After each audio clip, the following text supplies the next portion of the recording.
Hello and welcome. We are your hosts Sandesh and Anshuman. In each episode, we will pick one seemingly boring security topic and talk about the good, the bad, and everything in between. So join us for some fun, some conversations, and some super hot takes about all things security in the boring AppSec podcast. Anshuman, how are you doing? I'm good, Sandesh. How are you? I'm good. And I'm excited about talking about bug bounties. It's kind of one of those topics which never goes away. I think everyone who's had an AppSec podcast has probably spoken about it already. So I thought, it may make sense for us to kind of, put our hat in the ring as well. And it's interesting because, you've kind of been a bug bounty hunter and you've managed bug bounty programs.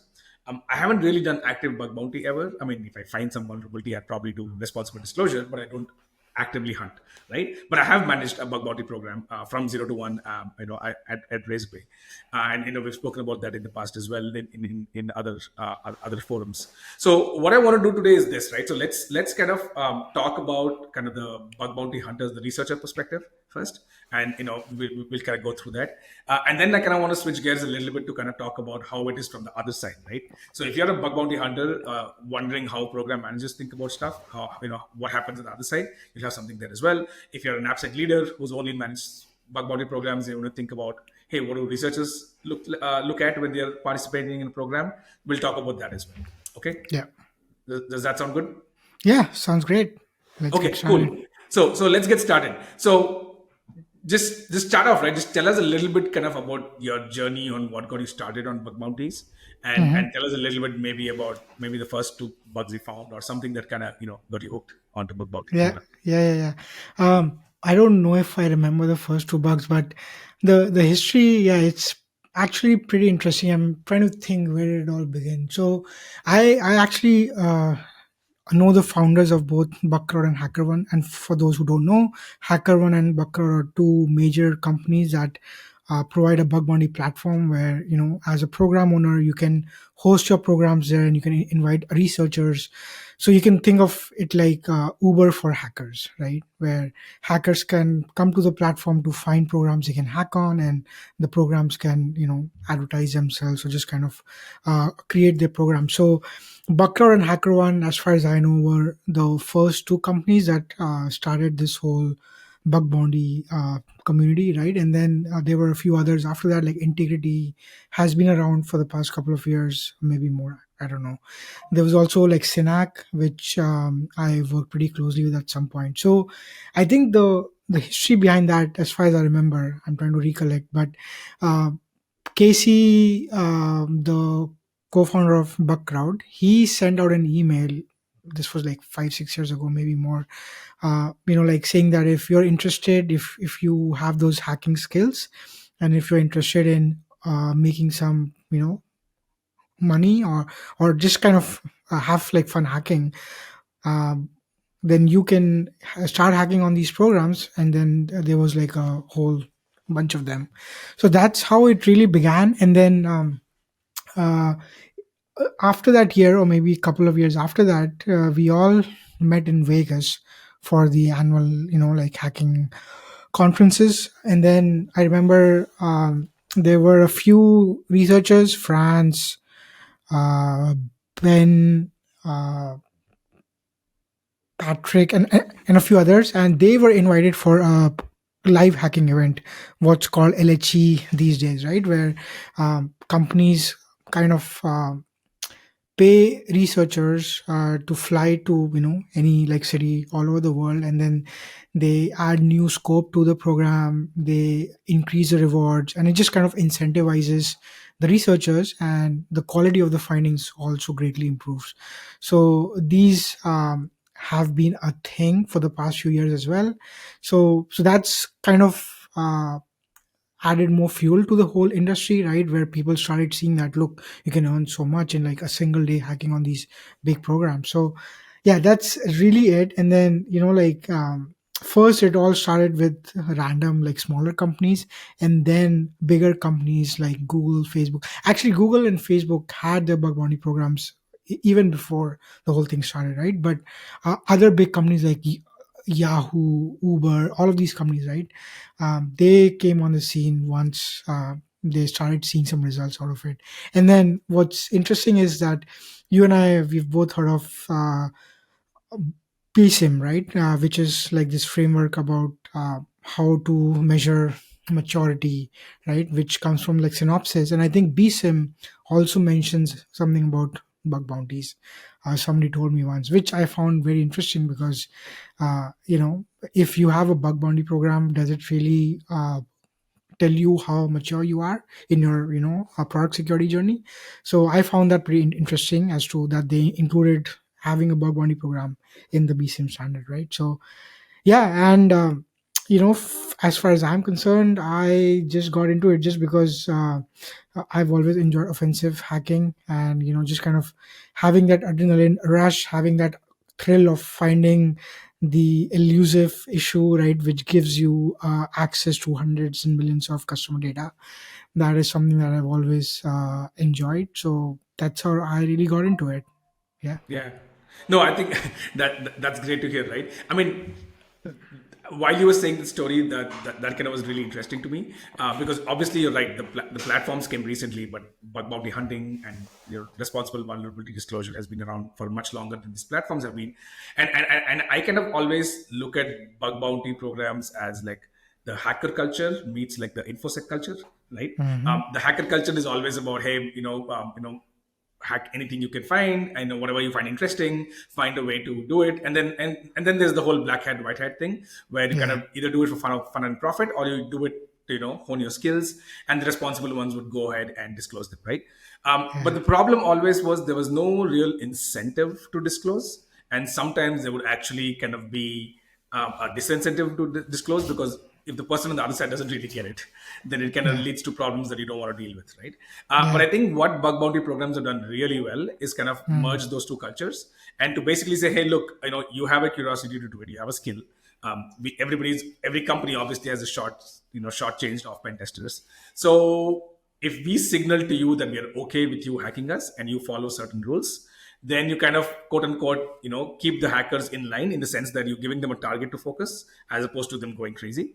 And at the same time, they have an incentive to do it because there's money at the end of the They earn money. tunnel, Yeah. right? Yeah. And also that kind of forces them to engage in a more thoughtful manner, because one of the issues we did have with a lot of very very smart hackers was that they Mm. engaged in bad faith. There was a lot of public shaming on blogs and Twitter and stuff, which was funny to read. I'll confess, but it didn't really help move the ball, right? So bug bounties are this weird mashup of these two cultures, right? I mean, Yeah. you have the compliance checklist and the vendor risk management questionnaire thing part of infosec on one side, and you have the absolute crazy fun hacker culture on the other side, which is more about tinkering and finding vulnerabilities.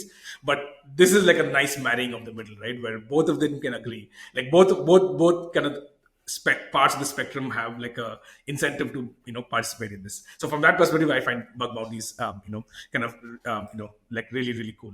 Yeah. um Yeah. I yeah. just so you mentioned vulnerability disclosure, right? Which is something I just want to maybe spend a few minutes on, right? So I think that's an important point to think about, especially in the bug bounty industry, right? Because even before bug bounties became a thing, Google has had this 30-day policy, right? Like if you don't, so anything they find in their vendor products or whatever, right? They give them 30 days, I think. And then if they don't fix it within 30 days, it automatically gets out to the world, right? So and then so that has always been Google's stance on how vulnerability should be reported and fixed, right? Now, when bug bounties came into the scene, right? Researchers, right, like myself, right?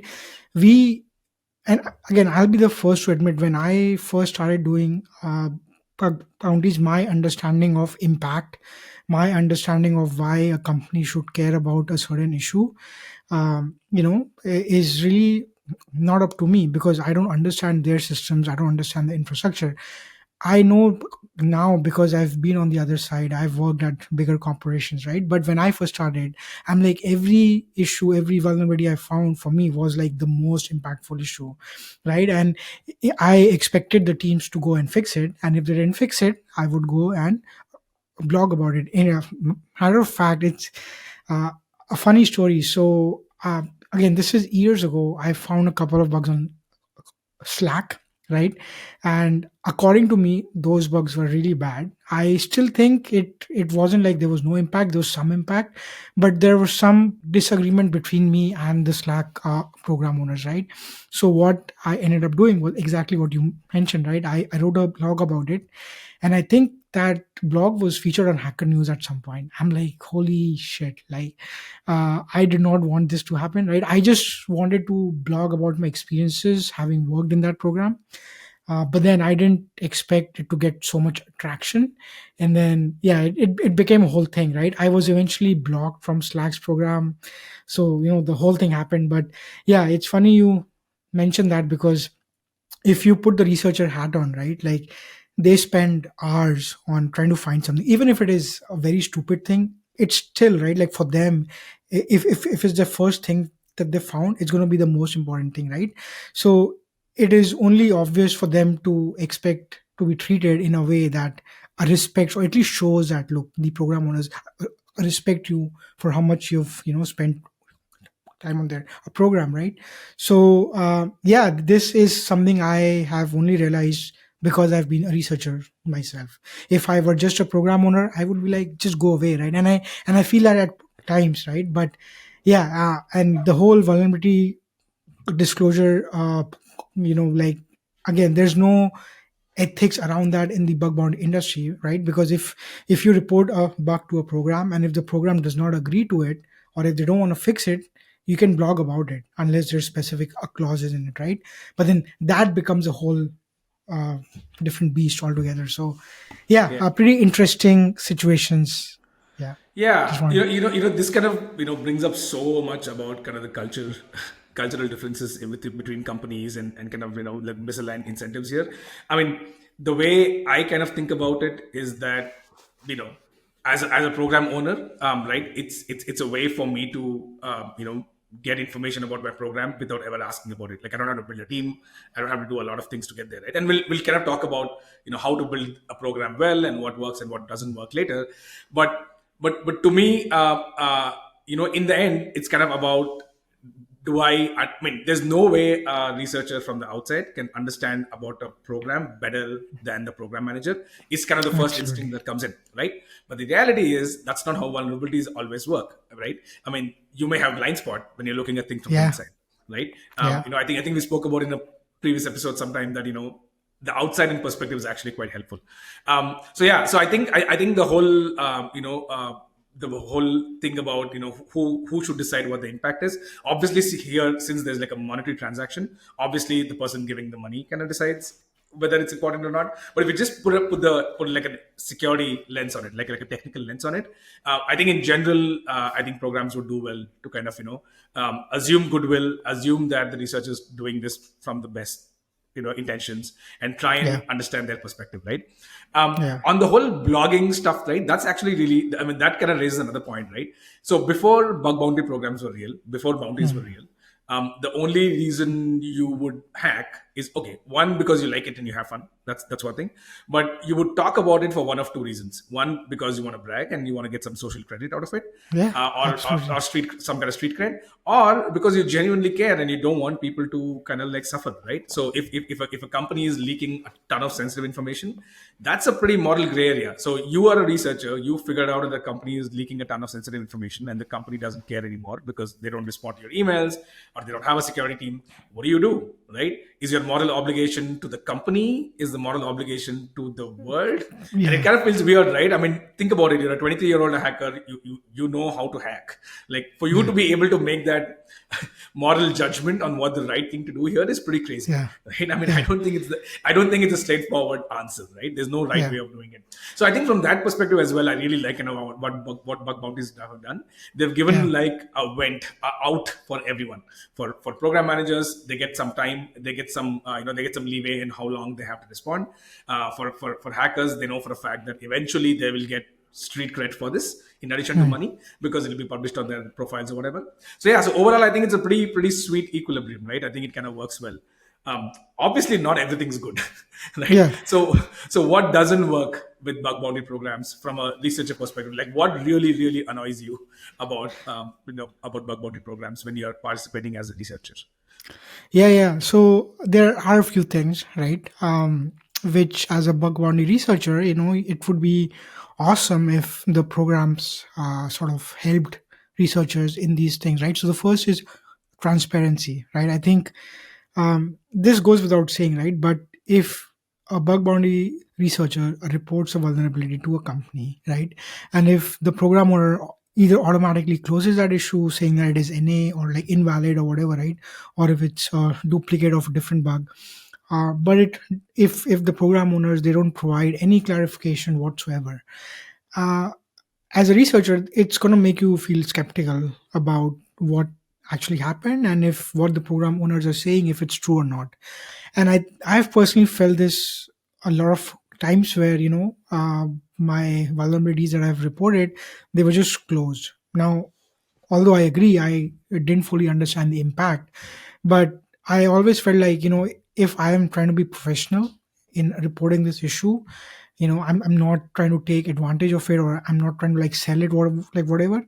The least I could expect from program owners is to be a little more transparent about why they think something is invalid or why they think something is a duplicate. But I think that continues to be a struggle because I've heard this from my peers as well, is uh, lack of transparency, right? And as a program owner, I am very proactive in making sure if if there is a gray area, or if it's not super clear what a vulnerability's end result or outcome will be, I try to be as transparent as I can, right? So I think that helps a long way in building this good faith, right, between the researchers and the program owners. So I think that's one thing that I want to highlight. The other thing I've heard and I also feel should happen is pay on triage, right? Which what that means is when a researcher submits a vulnerability, and when that vulnerability gets triaged, in other words, when somebody takes a look at it and is able to reproduce it, like figure out if it is valid or not, right?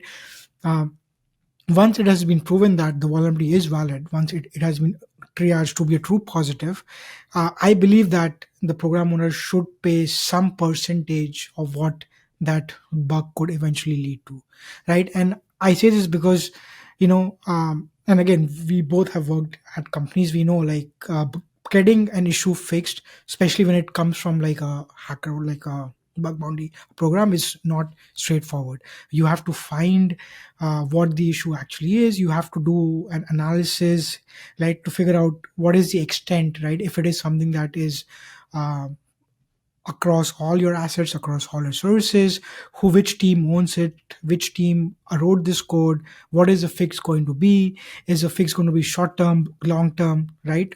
If the fix will break something else or not. There are so many scenarios behind the scenes that the program owners have to walk through, and again, this is not that clear to the researchers. So I think this might also help researchers to understand why fixing a bug takes as long as it does, right? So if we know that fixing an issue is going to take us 3 months, maybe 6 months, right, just because it is not the priority for the engineering team, still pay something, right? If your, let's say, vulnerability is worth $500, pay $100 on triage. This kind of just again shows that good faith to the researchers, saying that look, the program owners care for it, right, and they're willing to pay something on triage, but they don't have a complete understanding of the impact, right? So that is again something I feel is important, and some program owners do that, but not everybody. I'll pause there and see if you have any questions or lingering thoughts. Yeah, yeah. No, I think that makes sense. I hadn't thought about it that way. About the whole pay on triage versus pay on this one. That kind of makes sense to me, right? Because by the time once you triage it and you know it's a true positive, you've already validated all the work from the researcher. So there's Yeah. really nothing else for them to do. I mean, apart from the retest and stuff, but that's managed separately. So I mean, I'm with you. I mean, I don't even think you should give 100 or 500. You should give 500 or Yeah. 500, right? Yeah. The only caveat there would be is that is there enough incentives to kind of make sure that they don't disclose this, because now if it gets Hmm. disclosed then it's a problem, right? So I think as long as as long as there is enough, like I said, again, this whole good faith word becomes really really important in everything, right? So if you have faith, if you see that the researcher has a positive history of not of behaving well and not disclosing things without permission, then I think it kind of makes sense to totally go ahead and do that, right? um, Yeah. but 2 points I want to make, right? So one on when you said, somebody just closes the vulnerability and they don't tell you why it was a false positive or what it was, and that kind of makes you feel hanging, let you feel hanging. Hanlon's razor comes to mind, right?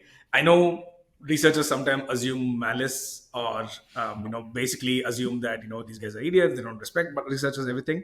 But I Hmm. can assure you, more often than not, it's either laziness or stupidity or just lack of time, right? It's just easier to close the finding and move on, as opposed to writing it up, sending it to the researcher, telling them it's a duplicate thing, then giving them Yeah. proof for it is. It's just harder, right? And I'm not defending people who do that, but again, my recommendation is that if you're a researcher, just assume don't assume malice. Like don't assume stupidity or laziness. It's probably the more accurate reason of why that happened, right?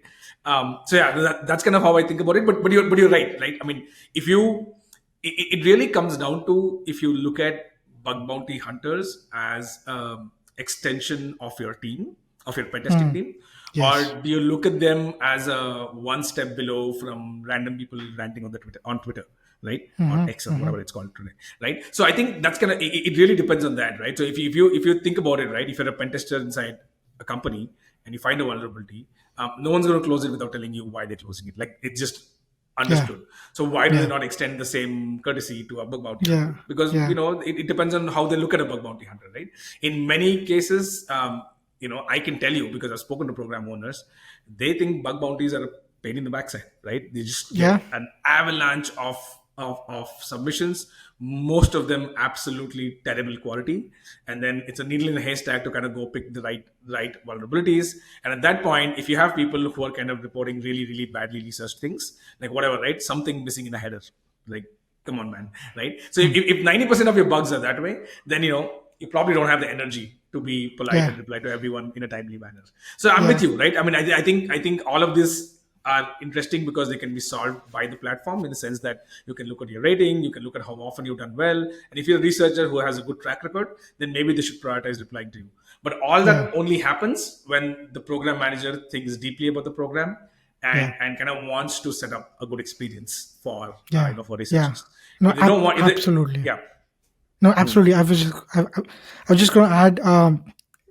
Yeah, I think eventually, it is up to you. If you have a bug bounty program and if you want to make it like successful, it is really important for you to build that relationship with the researchers, right? Because some of the best researchers I've known personally and I've worked with, they have these, like long lasting relationships or their favorite programs where they've worked with the program owners, they've built this, like reputation with them. And I think that serves both the researchers and the program owners. On the other hand, right, if you are a program owner, right, whatever, and you just have a bug bounty program, but you don't really care about, if it is actually providing value or not. Yeah, it's you might as well not have it in the first place, is my opinion, right? So yeah, and you mentioned that the most of the times why program owners don't respond is either because of laziness or just because there's such a huge volume, right? Yeah, so there is pros and cons, right? Like, yes, absolutely, because again, I've been a program owner myself. If I start seeing the same kind of issue again, and if we've already received that before, and if the engineering team is not fixing it, what the hell do? You can either update the scope, right, or you can like send out an email, whatever, to all the researchers.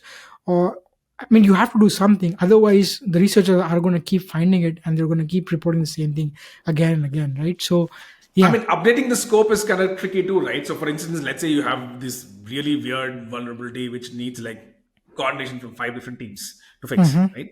You can't possibly update your scope and saying, "Hey, this is out of scope," because then you're literally telling the world this vulnerability exists, right? I mean, right? Yeah. So, I mean, in the sense that depending on what kind of a company you are, you can't actually talk about your vulnerabilities openly all the time, right? I mean, there are regulatory rules to these things sometimes, right? For Hmm. instance, if you have an open vulnerability, you can't go out and tell the world, hey, it's an open Yeah. vulnerability, we're going to take a few months to fix it. That's essentially what you're doing when you update the scope. And with, Yeah. if you have a public bug bounty program, if you have a private one, it's maybe a little easier to manage that. But if you have a Yeah. public bug bounty program, and publishing that on your page is as good as telling people, hey, I Yeah. have a Yeah. vulnerability. I don't know. Yeah, that is very true. right? So I think that's the other thing, right? I mean, depending on the culture of the company, the way the program manages becomes very different. If you're like a very secretive culture, like tech companies, especially like American tech companies, don't have this problem, right? American tech Mm. companies in general optimize for sharing more than what is bare minimum. So that kind of culture suits bounty programs very well. But if you're thinking Mhm. about like a bank, okay, if you're thinking about like a Mhm. bank, and like I mean, I used to work in the US, now I'm in India. If I think about an Indian bank, I mean, sharing information with the world is not part of the culture, right? I mean, that's Yeah. not how things Yeah. work there. And I'm not saying one is better than the other, but it's just what it is, right? Yeah. So then, if you, but there is still value in having a bug bounty program. So you still you kind of kind of think about, hey, for my company culture, what's a program that I can deal with, then how do I convince my stakeholders to still have all the benefits of the bug bounty program without kind of like spooking them out and telling them, hey, this is how Uber does it. I mean, it doesn't work Yeah. for HDFC, Yeah. right? It just doesn't work. So I think from that perspective, again, but for a researcher, it's a website or a mobile app, right? Like that's kind of what they're Yeah. interfacing with, right? But there are obviously real people, real cultures behind it, which kind of which make a difference.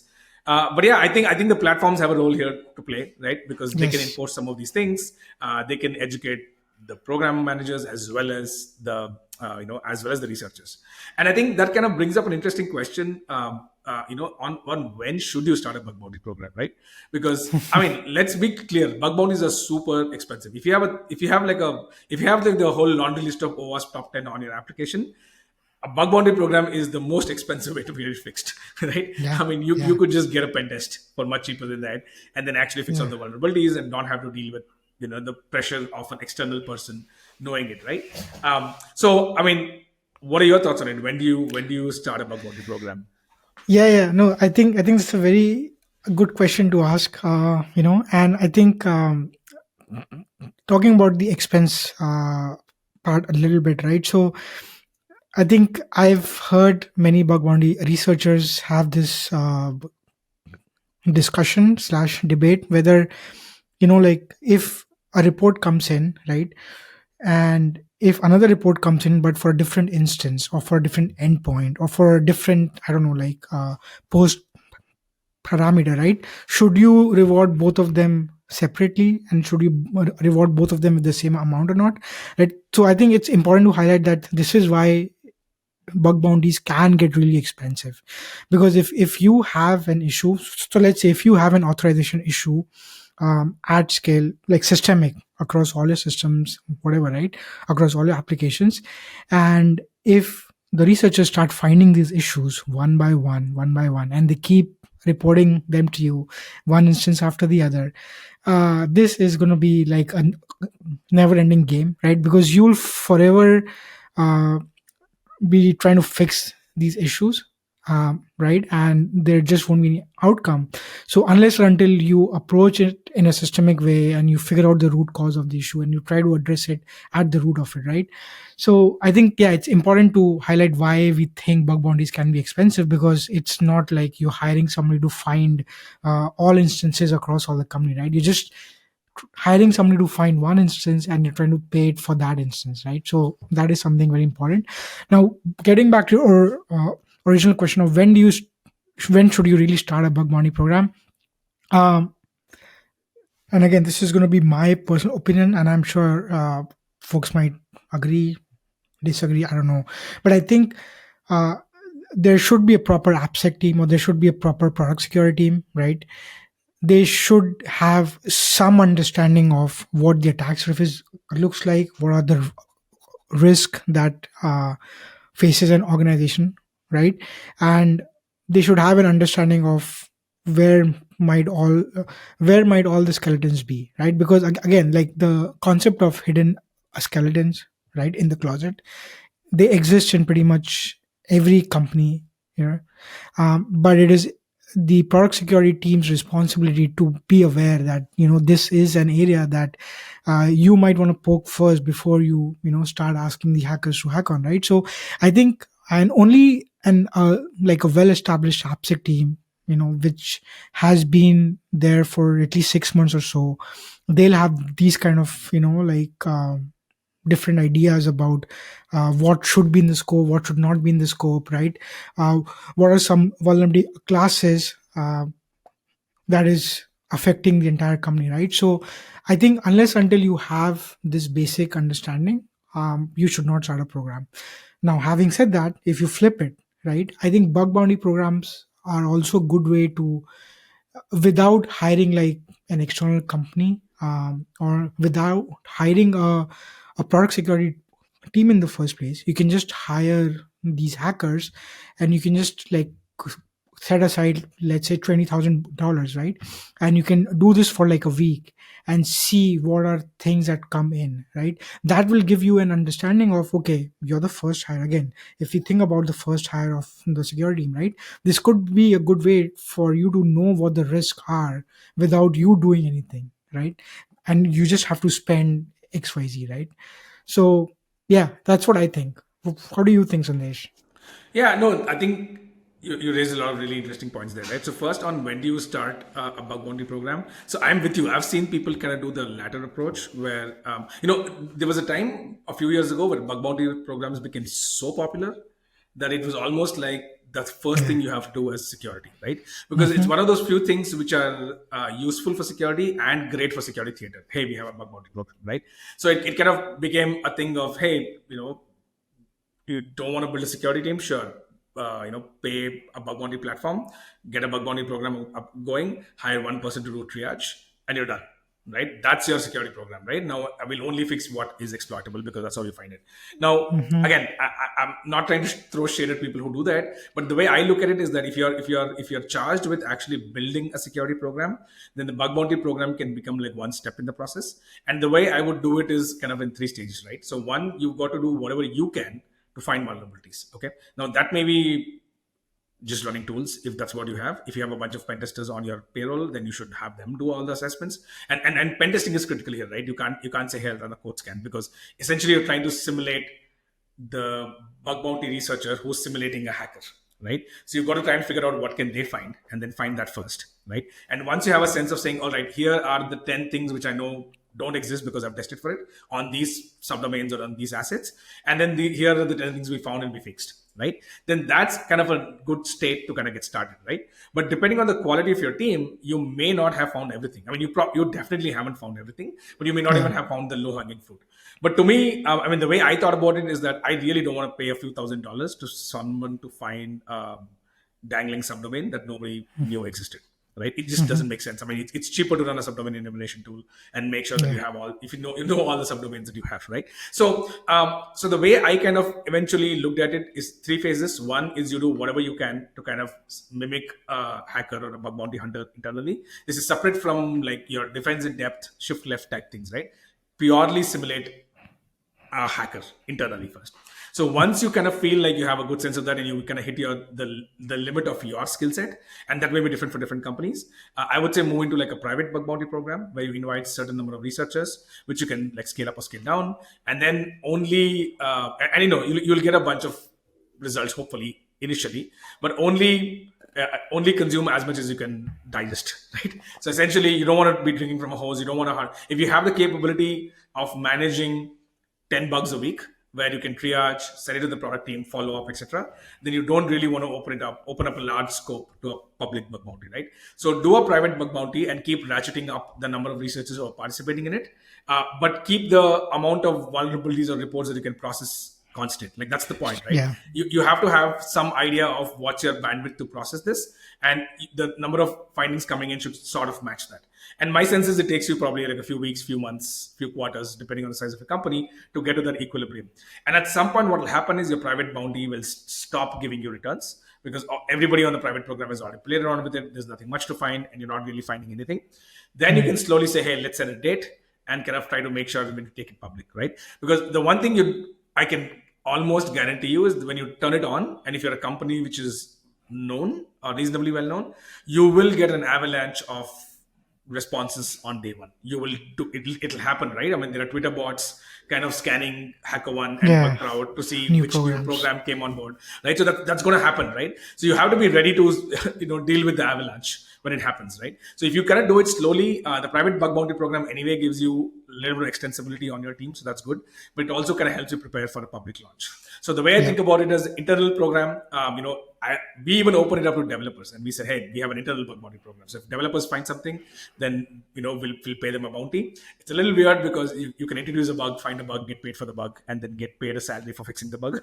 So you'll have to figure out some Yeah, incentives, yeah, right? You'll have to figure yeah, out some incentive cycle there, saying, hey, if you are the the engineer who wrote the code, then you're not going to report bugs on it, or something to that effect.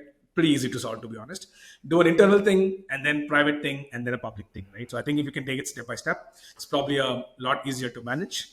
But depending on what kind of a company you are, it really, how much bandwidth you need to manage a bug bounty program really changes, right?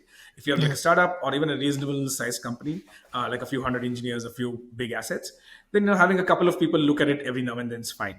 But if you're like Android, right, then you need dozens and dozens of people just in your bug bounty program management team to manage it. yeah, And I know large companies have like directors and senior directors who manage bug bounty programs for one particular kind of asset, right? yeah. So it can kind of it really depends on what kind of a company you work for.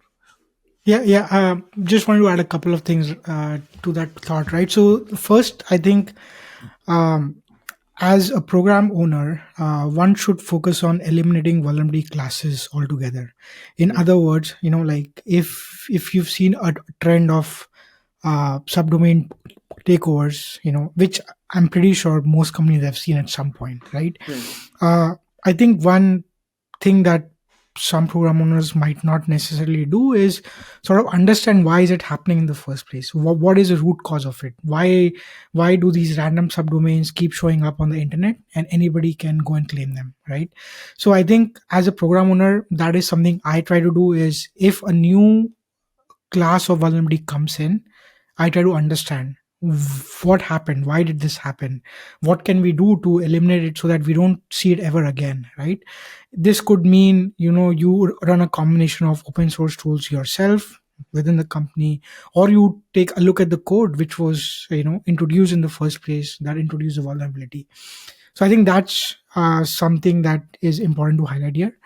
The other thing I wanted to highlight was, no matter how much assessments you do as a product security team, or if you hire a security consulting company to come and do pen test or whatever, there is this aspect of like specialization with bug bounty researchers. Like I know some researchers that only find subdomain takeovers, period, across all companies, all day, every day. The moment you have a subdomain that is on the internet that can be claimed, that person, that researcher who specializes in this particular class, they'll go and claim it. There is no freaking way for you to be able to find that before the researcher can, right? So it is important to highlight that there are some things with bug bounties that you can only get from them. You cannot, no matter how much capabilities you add to your product security team, no matter how much you hire, but there are these folks, because they have been doing this for years. They have become so good at it. They have these crazy automation, like which they've built, which just scans the internet, and it just kind of goes and does its thing. And again, I've learned this the hard way, because I've tried to find these like subdomains right before the researchers can, and I have access to our infrastructure or assets. I've still failed just because it's just not possible for like even an in-house product security team to build something. I mean, you can, but it would mean that you're just working on it all day every day, and you don't have that capacity. Yeah. No, So yeah, just wanted to highlight that. yeah, I think you hit the nail on the head, which for me is the number one reason why you should work towards all the pain of creating a bug bounty program. This is it, right? Because there are always going to be blind spots, and there's no way you can really build a team in house. In most companies, like forget if you're like Google or whatever, right? There's no way you can build a team in house where which can scan for everything, right?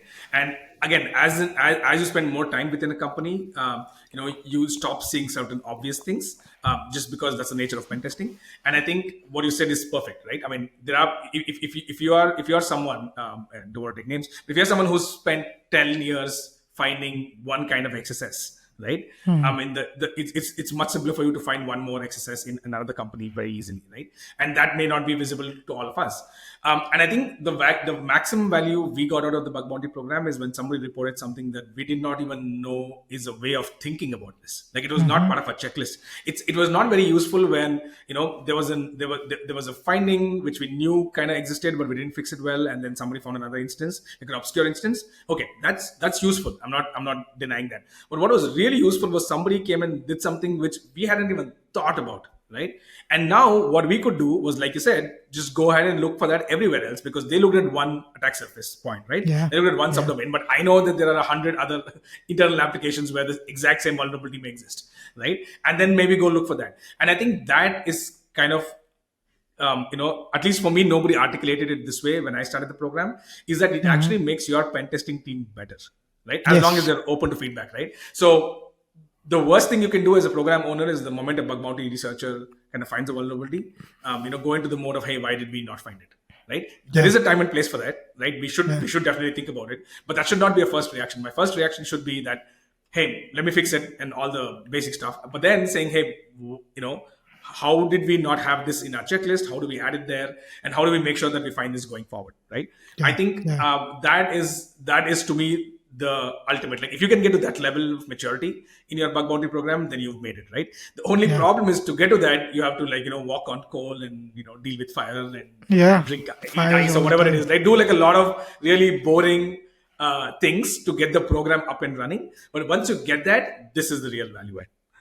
Yeah. No, absolutely. I mean, yeah, and I think this is something I know some people do, but most people don't. Is just kind of doing a root cause analysis, or RCA, of every freaking issue that comes in your bug bounty program.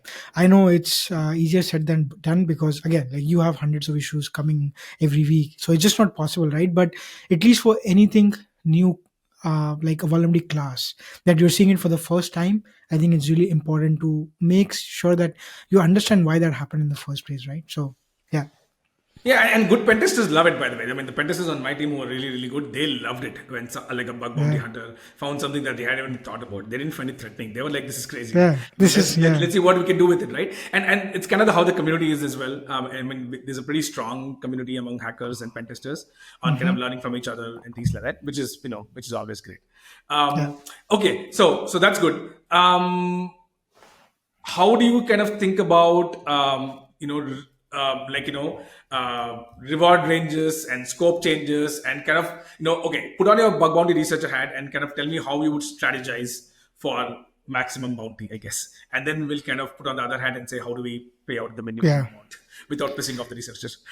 Yeah, yeah. No, I think again, another great question for the bug bounty industry is, how much for what, and why, and all of those questions when it comes to actual rewarding the researchers, right? So, I think the first thing to understand as a researcher is to make sure you understand the program's scope, or the policy, in the sense that, uh, does the program pay on impact, does the program pay based on a CVSS V3 calculator, right? But again, like, there's some programs that use the CVSS calculator exclusively. And again, for folks who don't know, a CVSS is this standard. I don't know the full form, but it basically helps you calculate a score, so to speak, right? Based on certain properties you enter for each vulnerability. So some people use that. I've used that in the past as well. There's some other standards as well. I know Zoom's program, they have come with their own standards, or like their own way of scoring things, right? So again, like, as the bug bounty community is like evolving, these kind of standards have also been evolving, right? So I think as a researcher, it's important to understand, right? Like, how can you get the maximum amount of money for the most impactful issue, right? So because again, there's some programs that you can manipulate in a way such that even if it is very impactful, but you might not get paid for it the most, because the program cared for something else, right? So I think that's important. The other thing is to understand, right, like, what is the ranges, right? And like, there are some programs which have, like, I don't know, to give you an example, a high severity issue could be anywhere from 1000 to 5000, right? Now, what does that range look like? how does the program owner decide if it is 1000, if it is 5000, if it is 3000, right? And to be completely honest, I don't think the program owners have also completely figured it out, right? Because I've been on the other side. I've seen how these decisions get made. Obviously there's some conversations happening on the other side, right? But I don't think there's like a hard and fast rule, and there's like a clear way of saying like, look, this issue came in, these are all the things that it is impacting, and this is a final range, or this is a final value. So I think as a researcher, it's important to understand how is a program evaluating your bug, and how are those ranges being decided. So I think, yeah, these three things are important to consider before you expect certain kind of rewards from a program. Yeah. Yeah, no, I think that's a great point, right? I mean, two things. So one, I think the best bug bounty hunters I've seen are the ones who are consistent, who don't worry too much about like the one bug they found, but they got shortchanged on, but they just keep finding more stuff, right? And then as you do it, your reputation goes up, and you kind of figure out how to find the more impactful bugs and the ones which the company cares more about. And I think on the other end, right, on the program manager side, what you said is fascinating, right? So the first time when one of the reasons we decided to start a bug bounty program was, we had a vulnerability disclosure program, and we kind of wanted to hand out goodies or pay some cash, etc. To the person who found a bug. And I'm just like, look, if somebody in Brazil or France or some East European country finds a bug, like a very valid bug, and does a really good job, and I want to send them $1,000. Like, do you know how weird that sounds on a balance sheet? Right? Like, if Hmm. I go to my CFO Yeah. and tell him, hey, I need to send $1,000 to, whatever, John XYZ in some country nowhere. They're like, this is going to be weird. Like, it is red flags on your balance sheet in a million different ways, right? Like, is he an employee? Is he a contractor? Like, why are you giving him money? This sounds exactly like blackmail, right? It's like, hey, he will not talk about a security issue you have if you pay him $1,000. That sounds like blackmail to most people, right? So, I mean, one of the other advantages of having a bug bounty program is that it makes this simpler for the CFO, because for the CFO, you're paying whatever, right, $15,000 or $25,000 a year to HackerOne or bug crowd, and they handle kind of the payouts process, and they have all the compliance things taken care of. So that's one point, right? So another reason, like, to start bug bounty programs is just makes it easier to kind of manage payouts, to your researchers. Hmm. Now, the other part on how do we decide how much a bounty gets paid? Yeah, man, I wish more people spoke about it in general, because at least when we ran it, it was, we kind of said it's like a thought through rules based thing, but we kind of broke our own rules sometimes, Yeah, because it always we didn't happens, think man. through it. Yeah, it's really hard to put a dollar amount on a breach, right? If you talk about impact, that's crazy. Sometimes, like, a real impact can have like millions of dollars of impact. So does that mean you give $1 million bounty? Well, maybe if you're Apple, but most of the companies can't afford that, and it doesn't even make sense to do that, right? Because then you're Yeah. assuming something was already exploited, right? So again, the math on that is funny. I wish there was a better framework to think this through. Yeah. Everybody uses CVS's common vulnerability scoring system, by the way. I know you was Hmm. thinking about the Thank you. expansion. I mean, to me, it's one of those things where it's so needlessly complicated that CVS is essentially what it the okay, this is like a hot take, right? But the function of Yeah. CVSS is to make something so complicated that nobody asks you questions on why the score is what it is. And it's so complicated that you can argue any score any way you want, right? Yes. So to me, sure, I think CVSS is fine. And all I would say, if you're a researcher and if you're working with programs and if you feel like the bounty payout was not fair or if the amount was weird, is that just assume that it's really hard to kind of come up with quote unquote fair bounties for the kind of vulnerabilities, and that Yeah. everyone's trying to figure it out. Of course, if somebody's kind of trying to fleece a researcher and trying to do the wrong thing, they'll get found out eventually, because enough researchers will talk about it. But in general, I think a good faith discussion goes a long way, and also understanding that from a business impact perspective, the program probably understands better than the researcher. Also, kind of helps. Yeah, no, I think more than anything, I think the program owners should do whatever they can to the best of their abilities to make sure that they're treating everybody fair. Because again, I've experienced this firsthand where there are some researchers who were really good, they were famous, right? And again, like, I'm not going to name names here, but I saw those researchers getting treated in a different way as compared to some who were just starting their journey and who reported the first bug, and it was a valid bug, but they did not get paid the same amount. Again, nobody asked questions because there's no transparency in the first place, right? Like there's no way for anybody to know who discovered what, how much they were paid. I mean, you can do that, but nobody is doing that. So yes, I think ultimately it it ends up being the program owners, um, I don't know, like ability Prerogative. will, Yeah. right? Yeah, because if you're not treating everybody fair, some point or the other, the researchers will, the communications happen. There's private Slack groups where researchers interact with each other, right? So yeah, it will come out, and when it Yeah. comes out, it's going to be really bad. So uh, But that's yeah. life, no? I mean, if you're a security engineer who joins a company who has whatever X amount of experience, never worked in large companies, coming into that country Hmm. for the first time, then yeah, then Hmm. your bargaining amount, ability to bargain salaries and stuff is much lower than like a really, really popular hacker who's kind of proven his worth, kind of a thing. I mean, look, Yeah. I also feel like one of the gripes I had is sometimes we go so much into the weeds on bug bounty programs that we forget kind of the overall, like the high level picture, right? I Zoom mean, down. Yeah. yeah, there's no transparency in how we pay for things anywhere for anything. Right? I mean, Well, do you know why bananas cost hmm, the what they cost? I mean, we don't, right? I I've never mean, of looked course, into it. Yeah. yeah. I mean, sorry, have you looked into it? No, I have not. I don't want to. Yeah, But yeah, it's an interesting question, nevertheless. yeah. I mean, Yeah. the way I look at it is that, like I said, right? I mean, it really depends on how deep you want to go into it. I mean, again, of course, there's a reason why bananas cost that much, right? I'm not saying everything's a conspiracy and stuff like that, but I'm just saying that in general, I don't think that particular problem is a bug bounty specific problem. I think Okay. it's in general a problem of supply and demand negotiation, and who needs it most, kind of a thing, right? And yeah, I mean, look, if I was a researcher or a program manager, I would try our best to be fair, and in a way fair to our employers, fair to our company, fair to the researchers, fair to the platform and everyone, but not worried too much about the people who are unhappy with what happened exactly, right? Because I think it just this is no way to make everybody happy. And again, like I said, there is no, there are some rules of engagement, like you mentioned, like respond properly, treat people with respect, ensure good faith, be consistent in how much. Like if you pay $1,000 for one person but you pay 500 for another one, that's obviously wrong. You don't need like a complex program for that. But don't worry too much about the absolute numbers as far as you can kind of follow these rules.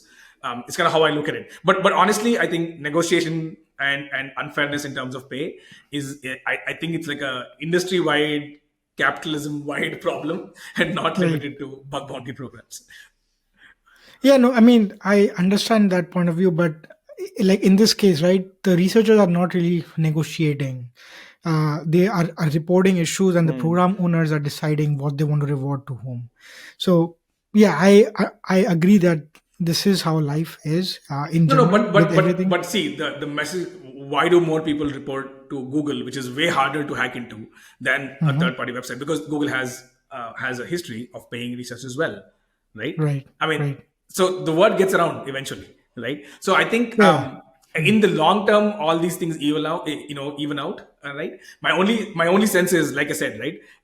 As long as you kind of, yeah, man, it's a hard question to answer, but the way I look at it is that I don't think the individual transactions are important, because the trend will always show over time, right? Yeah, And if, yeah, if, you, if that's you're the someone who, important thing. yeah, and if Yeah, you're someone who's looked at by and large as someone who's being fair, who are trying to do the right thing, over time it will work, right? yeah, But I agree. arguing too much about specific bugs, spending 3 weeks saying you're unfair, like, just leaves a bad taste in the mouth, and it's probably not something that people are doing on purpose anyway. Yeah, yeah. Yeah. All right. Excellent. Is there anything else you wanted to talk about from a bug bounty program perspective?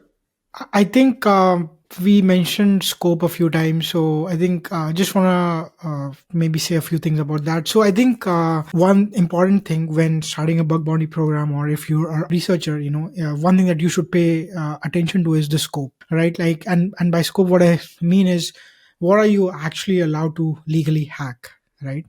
That is considered part of scope in a bug bounty program. Now, having said that, there are lot of gray areas where again, like, this is a thing in the bug bounty industry, is even if it's like, even if you find an asset that is not explicitly listed in scope of a program, right? If you find an issue on that out of scope asset, you still go ahead and report it. You try to hack it in a way that you're not really trying to gain customer data, you're not trying to gain access to sensitive information, you're just trying to prove that, look, this is exploitable and this is something you might want to go fix, right? It's not allowed. If you think about it in legal terms, it is not in scope, so you should not be hacking on that in the first place. But I've seen and I've operated a program myself where it was generally appreciated. If a researcher found something in an out of scope asset, yeah, we always appreciated the fact that, thank you for letting us know, we'll go and fix it. Or if you don't want to fix it, so and so, right? But again, I think it is important as a program owner to understand how you want to deal with in scope versus out of scope assets. Also, as a researcher, if you're hacking on a program, it is important to know what is the outcome going to be if you do end up finding in an out of scope asset, right? um, so, and again, right, like, I've like, Yahoo is a good program. I don't know if they do this still, but they have a lot of scope that are like wildcard, tar.yahoo.com, like, for example. So no matter what you find in the main domain yahoo.com or their subdomains, everything is fair game, right? Now that is a very difficult thing to do as a program, because again, it's a big company and there are millions of assets, right? So for a program to have that in scope, you've got to be very careful, and you should know what you're doing, basically. Yeah. So Yeah. No, that's a really good point, right? So the way I think about it is that if I had to kind of give like a one line recommendation, I would say your vulnerability disclosure program should be very broad, right? It should be like star dot whatever, but your bug bounty program can be narrow, right? Because you may have 4 or 5 assets that you care most about, right? And then you may want to focus on those 4 or 5 assets because that's important to you from a security perspective. That doesn't mean you can't have vulnerabilities elsewhere, but if by definition, if you have a set list of subdomains which are in scope, then then subdomain enumeration vulnerabilities are out of scope by default, right? Because if somebody found a subdomain that is orphan or somebody can claim, then man, that's out of scope because star dot whatever is not in scope, right? So I think the way I would handle that is just have a very broad base for vulnerability disclosure in general, but make it very clear that hey, we're trying to kind of focus our bug bounty program in these 4, 5, 10 subdomains, right? And then, of course, like I said, you're right. Even when I was running a program and somebody reported a vulnerability in a subdomain outside of what was in scope, I was appreciative of it. Right, I was appreciative of it, but whether to give a bounty or not is a different question. There, right? So yeah, that yeah, that kind of usually becomes the sore point, right? So the idea there is not so much, hey, we don't want you to find vulnerabilities anywhere else. It's just that we don't know if you want to give bounties, for vulnerabilities found outside the subdomain. So yeah, so you can do that to satisfy your intellectual curiosity. You can do that to maybe get some brownie points, but you may or may not get a bounty for it. So your mileage may vary, but you should think about that before you kind of start looking at subdomains which are not or things which are out of scope in general. yeah, yeah. One general philosophy which I go by, especially with respect to what should be rewarded, is something I heard from Casey, the co-founder of Bugcrowd, years ago. Is if you make a change in the code, anything, that code could be you remove a domain, that change could be you actually make a code change, you should reward the researcher, even if it is in scope, out of scope, does not matter. The researcher has uh, reported something to you that made you go and fix something. Eventually, if you think about it, they have made you like some secure, like, from Yeah. what you were before. So I think that is generally the philosophy I go by. Again, like, folks might not agree with No, it, but I have a slight disagreement with it. I mean, I don't disagree with the sentiment there, but mhm. there is a budget at the end of the at the other Yeah, end of the oh, program, right? absolutely. So I mean, look, the way I look at it, if I have $50,000 for bounties, right, and I know for a fact that I can't go get another $20,000 for bounties, then the question becomes, how do I ration this $50,000? Hmm. right? So that's the question. So it really depends, right? If it's December and my bounty pool gets renewed in January and I have $10,000 remaining, then I'm going to definitely feel extra generous whoever is doing it, right? On the other Yeah. hand, if it's June and 49,000 is done and I have $1,000 remaining in my budget, then I probably behave differently, right? So I think Casey is probably right in from a philosophical perspective, but when philosophy hits a budget, things kind of take a slightly kind of different route. But I understand to you that that's what we should strive for, and then Yeah. and then see how far we can get. Right, we should get as far as we can. Hey, I had one other question for you. One of Yeah. the weird things that always happens is that how researchers never actually add the header that they are researchers, and that you can't really distinguish between bounty traffic and hacker Mm-hmm. traffic. Yeah. Man, we I've spoken to a few people who run programs, and I've kind of run programs as well. So without getting into like too much details on how it happened, but in general, it's so annoying as an incident team or an application team when you see spikes on things which look like attacker traffic, but it's just basically like a bunch of bug suite scans, right? Mm-hmm. And if you just said the header, then we would know that you're a bug bounty hunter, and we would ignore those. But it's really hard otherwise. So that's one thing. At Razorway, by the way, we did automate it, and there is a talk by my colleague Ashwat. I'll send the and Ankit. I think they even presented that at Black Hat, if I remember correctly. But I'll share that link in the show notes, right? On the elaborate steps we had to take to kind of try and identify if something's bug bounty traffic, right? Versus Mm-hmm. attacker traffic. Because if you're getting an avalanche of scans suddenly from somewhere, then you want to look into what's going on, right? But at the same time, if you know it's bug bounty traffic, then you'll say, you know what, it's fine. We know that they'll not be responsible, and they'll get to us, if it hits. So basically, the limits on what you want to consider a potential attack changes if you know it's bug bounty traffic, right? Yeah. But man, bug bounty researchers don't do that often. Why do they not use the header? Doesn't it's not so hard. So what's going on there, and what are your recommendations for program managers and on bug bounty hunters on this aspect?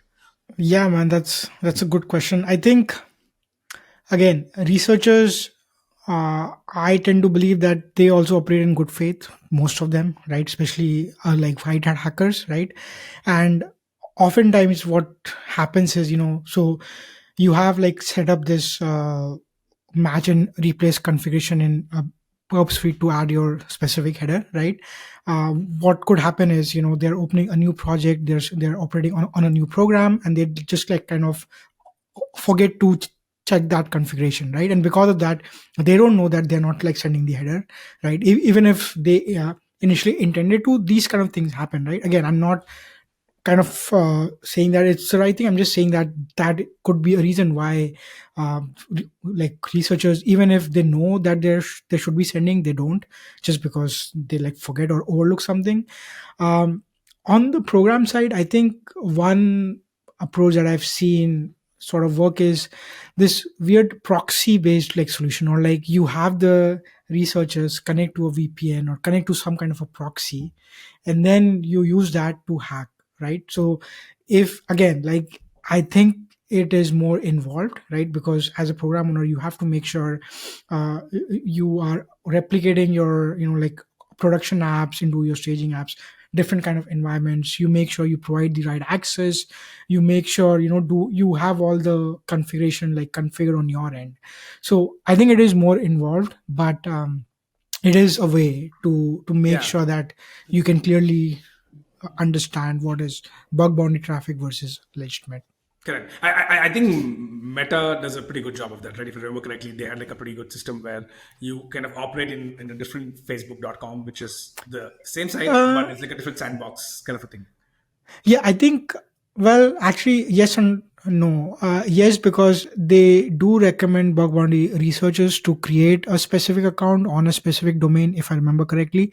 But more often than not, what I experienced was there are some issues that you cannot replicate on these Of websites course. again, Yeah, yeah, because yeah, right. So I think that eventually comes yeah. in into play, because if the programs, they don't have the same environment across different whatever, the bug bounty hunters are going to want to hack on the main website. And Right. yeah, so yeah. Yeah. So here's kind of how I kind of how I thought about it after running the program for a while, right? So a few points. One, assuming that you've done all your sanity checks and then that the most common vulnerabilities are probably already discovered. So that's an assumption for this approach to work, right? Secondly, the idea always is that you don't run scanners. Like you're not supposed to be running Bob Suite Yeah. and Nessus and Nmap on your freaking website. Like that's not what bug bounty hunting is about, right? But they do, and and very often that's how you start.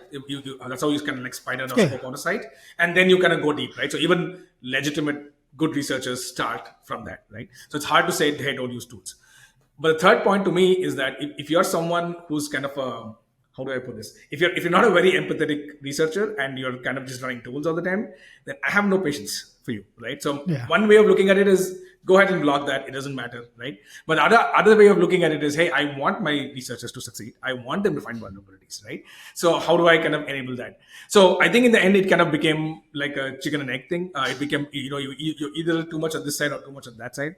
But yeah, in the end, we kind of developed a few heuristics to kind of, which helped us with reasonable accuracy to figure out that Yeah. this is either this is either researcher, this is some kind of researcher traffic and not like a real attacker traffic. And if you can find some of those heuristics, you can set like slightly lower rate limits for that when you hit that heuristic, as opposed to when you see attack traffic which does not appear to come from a bug bounty place. There you have a slightly higher rate limit. So in the Yeah. end, the way I look at it is that it should just be a matter of degrees of separation. It can't be like a binary, because in the end, it's really, unless you set up like a VPN thing that you spoke about, or like a separate system which has its own downsides, there's no real way to differentiate between real attacker traffic and Yeah. bug bounty hunter traffic. So you have to kind of play around with it. But yeah, I just feel like if you have like a solid incident management team and an incident like a production metrics team, they will kind of find ways to find out patterns which work for your Yeah. particular company, right? Because there's certain resources that are always hit when you're just scanning, versus if you're an attacker, you're probably looking at something else. And things Yeah. like that, right? So my sense is that in the end, playing around with the rate limits is the only difference you should do. But I wish researchers just use the damn headers. It kind of Yeah. makes life so much No, simpler. absolutely. Yeah. To add to that, I think one slightly different perspective of this is, if you have an internet facing asset, right? And if you are scared, or if you're worried, or if you're concerned about your asset coming down because some script kiddie or a hunter is, like running these tools, That's the you real have bigger problem then. problems. You have bigger problems to worry about. And I've had these discussions Yeah. with so many people across different companies, and I'm like, if you are concerned about kiddies like running nmap scans or whatever, like being worried about what traffic is bug bounty traffic versus what is the least of your No, concerns, but right? that's not the point, Anshuman, though, right? So I think the issue is not that like a Nmap scan will find, I don't know, 300 open ports and you can do everything. So if you think about an application, the way on call works in an application Sure. team is that you're always looking at how much traffic is coming in to your particular application, right? So let's say you have an e-commerce website, and at like around 4 a.m. the average traffic to a website is, I don't know, 3,000 requests per minute, right? Just making numbers up here. Now, Hmm. the way it usually works is if it goes down to like, say, below a threshold, if it goes down below 2,000 requests per minute, the application team usually considers that as an incident, because they're like, hey, something's wrong. Like if you're not getting enough requests, is the site down? Is something going on? Etc. Etc. Right? So that's kind of how they look at it. If they get more than 8,000 requests or 5,000 requests, they feel like, hey, something's going wrong. This is way more than usual. So that becomes an alert, right? So now the moment there's an alert, you need a person on call to come on call and see what the hell's Sure. going on, right? And after 14 days of coming on call just to realize it's a burp suite scanner, you get tired and you get annoyed, right? And this is why security teams, and then the question becomes, oh, who approved this bug bounty program nonsense, right? Yeah. And things like that comes out, right? So I think it's you're right. If Nmap, if burp suite, burp suite scan or an Nmap scan identifies crazy vulnerabilities, that's a much larger problem. But the problem here is noise, right? And dealing with noise Right. takes effort. It's like people who shit post on Twitter, right? It's easy to go and say stupid stuff, but then now you're like let's say you're like the chief economist of a large country, and you put out a very thoughtful take on, I don't know, inflation, and then some idiot responds with saying, hey, here's why you're wrong, and he says 10 points, right? He probably took 10 minutes to write those 10 points. But Yeah. then now the economist has to sit down point by point, spend an hour and add links on why it happened, right? So that's kind of the analogy that I'm using here, is that it's not that the burp suite scan will kill you, but it just creates noise, and dealing with noise is expensive, right? And Yeah. and how do we kind of manage that is the real question. Yeah, and I think that's where essentially threat intelligence teams come handy, right? Because so like you spoke about heuristics, I think that is essentially what these teams need to do is build some kind of a process or framework to make it easy to figure out what is bug bounty traffic versus not.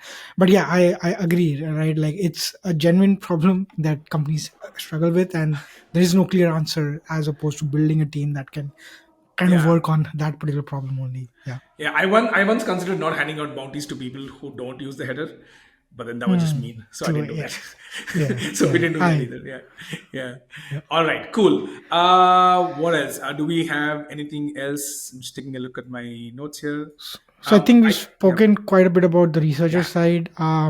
I don't know if you want to stop now. We can continue because there's like a few things from a program owner's perspective. We can do a follow up episode if you think Yeah, that let's makes do that. sense. Let's maybe do like a more like a follow-up episode on kind of just like end to end how things from a program manager perspective look like. I think we kind of spoke about it a little bit already from Sure. kind of the interaction. But I think the one aspect we didn't speak about, maybe we can do this in another episode, is how do you kind of manage a bug bounty program internally in your company, right? So you have an external Yeah. program, but that has an impact on your internal teams, right? And how do you manage that? How do you handle that? Yeah. How do you That's a go good about question. convincing your stakeholders Oh man. about even the Yeah. need to do a bug bounty program, right? Like I said, Yeah.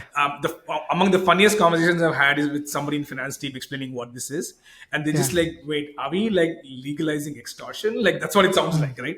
Of course, Yeah. it's not extortion, right? But rallying around stakeholders within your company is interesting, and we should definitely talk about that in a Yeah. in a in a separate episode. I I have some pretty crazy examples to share there. So yeah, let's continue that in the next episode. All right, excellent. Thanks a lot, Anshuman. Have a good day. Yeah. Thank you. Thank you for joining us. If you like the show, please share this with your friends and colleagues. If you have any questions or comments, you can reach Anshuman on Twitter at Anshuman_BH. That's ANSHUMAN_BH. And me, Sandesh, at Jubba on Jeans. That's JUBBAONJEANS. See you next time.